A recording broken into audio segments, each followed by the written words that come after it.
Ok, dans cette vidéo, dans ce troisième titre, nous allons voir les sélecteurs CSS. Depuis le début de cette formation, on avait l'habitude de sélectionner juste en mettant notre P et directement passer les balises.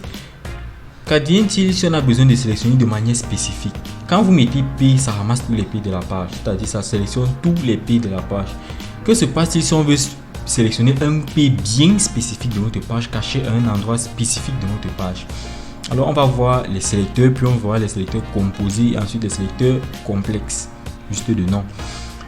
Présentement, nous avons les sélecteurs tag, les sélecteurs de tag. Un tag c'est quoi? En fait, un tag c'est ce que vous mettez à l'intérieur d'une balise. Ça pourrait être P, dans notre cas ça pourrait être une div, un H1, un H2, etc.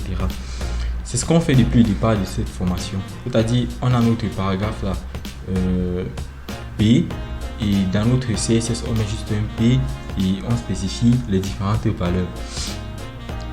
À côté de cela, nous avons les classes. On pourrait aussi sélectionner un sélecteur non pas seulement avec les tags mais aussi avec les classes. Une classe c'est quoi? Une classe c'est un mot, un nom que vous donnez à une balise ou un bloc de balise dans votre HTML et que vous venez repliquer en CSS pour pouvoir atteindre cette balise là et appliquer du style. Cela voudrait dire quoi? Une classe n'a de sens que si elle existe en HTML. Par exemple là, je mets ma classe, je l'appelle ma classe, et notez que pour spécifier une classe cette fois-ci on commence par un point. Le point qui est ici permet d'indiquer à notre CSS que là il s'agit d'une classe et non pas d'un tag.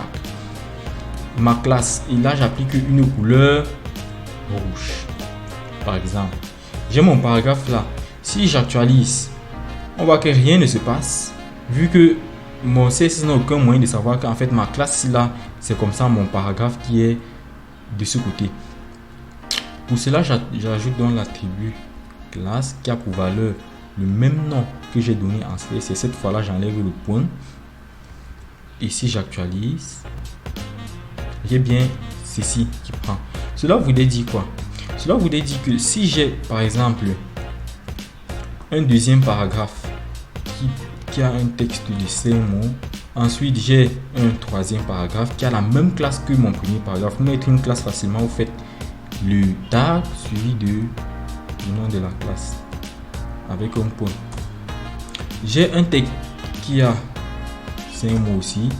On verra donc que le premier texte en rouge, le deuxième en noir et le troisième en rouge. Ce n'est que normal vu que le deuxième n'a pas la classe qui donne la couleur rouge. Cela voudrait dire qu'une classe est attribuable, une même classe est attribuable à plusieurs éléments HTML.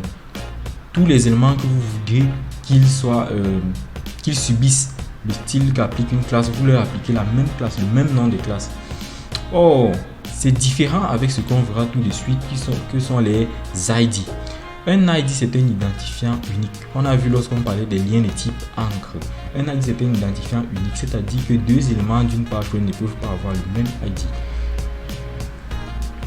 Si je viens là dans mon HTML,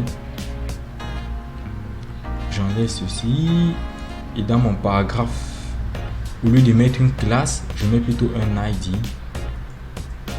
Je mets mon ID par exemple. Pour cibler en CSS, je ne dirais plus point ma classe, mais je dirais plutôt dièse. Un peu comme avec les liens de type encre. Les classes ce sont des points, les ID ce sont des dièses. Je dirais donc ici mon ID.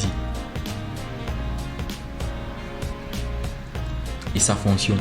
Donc une fois que vous avez fait ça, il est interdit d'utiliser un autre ID qui a le même nom, mon ID. Donc je ne pourrais pas créer un paragraphe qui a le même ID, mon ID. C'est pas conseillé.